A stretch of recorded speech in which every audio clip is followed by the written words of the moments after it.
Hi, this is Chuck. And this is Karen. And this is our show, What If It Really Works? A Practical Guide to Spirituality. And Karen, who is this man?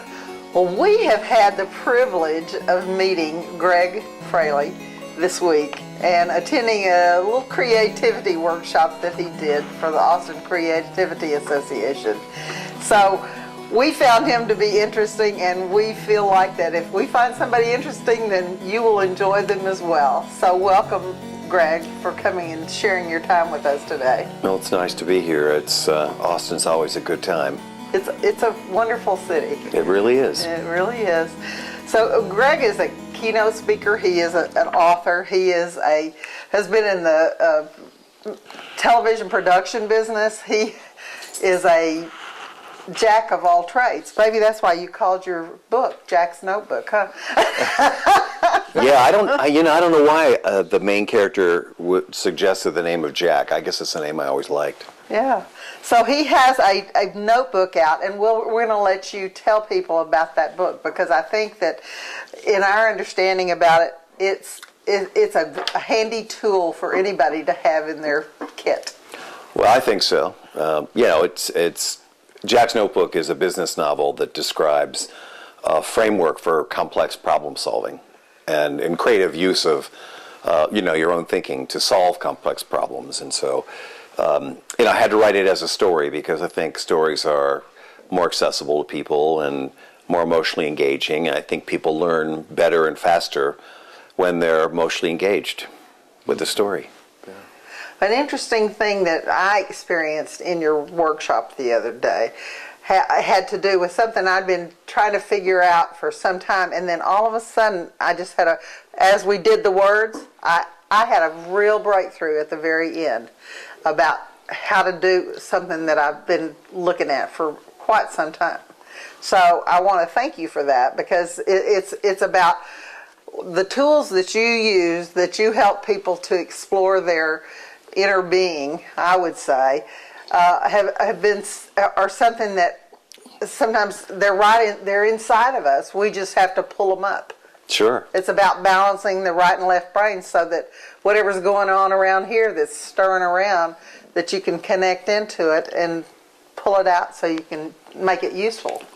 Right. Well, I think what you're sort of alluding to is the fact that sometimes when we're trying to come up with solutions for complicated problems, and we're needing ideas, we try to analyze our way to the answer. Something about our educational system has people sort of almost overusing their analytical skills when what you're really looking for is imaginative thinking.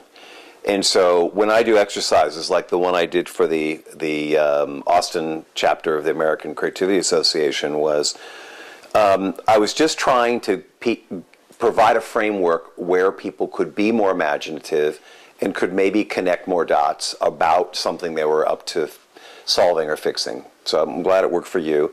Almost every human being alive is seeking some breakthrough thinking around something having to do with their life, and the tools and techniques that I've been practicing and teaching and learning more and perfecting over the last 20 years are all about that. It's not just a reliance upon analytical thinking, but it's also still a cultural distrust of intuition.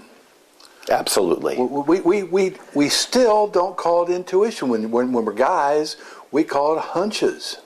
Right. And the minute you say intuition, it becomes a woman's intuition. That used to be even worse than it is now, but it's still very much a part of the problem, isn't it? I think so. Most great ideas, most breakthrough ideas are an intuitive leap in some fashion. Mm-hmm. And then there's logic to it, but that gets backed out afterwards. And so, the male-female thing is interesting because, in a lot of ways. But for instance, when you talk to people about creativity, almost automatically women are interested because for some reason they resonate with just the word and the concept of creativity. Mm-hmm. That's not exactly so with men. There's a lot of men who are interested in creativity, of course, but if you just say the word and you don't say what it's about or what the purpose of it is or whatever, men will not automatically be interested the way women are. Right. Because they think it's about artists and artsy-fartsy people that are out there. And I worked with bankers in New York, big deal bankers, one of whom was the guy that developed the rainbow derivative. And he was a mathematician, and I spent time with this guy, and I realized this guy is so incredibly creative, it's unbelievable. Sure. But he would never say that he was an artist or a creative person. He was a mathematician. Right, right. Yeah, well, yeah, I mean, and that's something that I talk about and write about, is just all the mythology around what creativity is in the first place.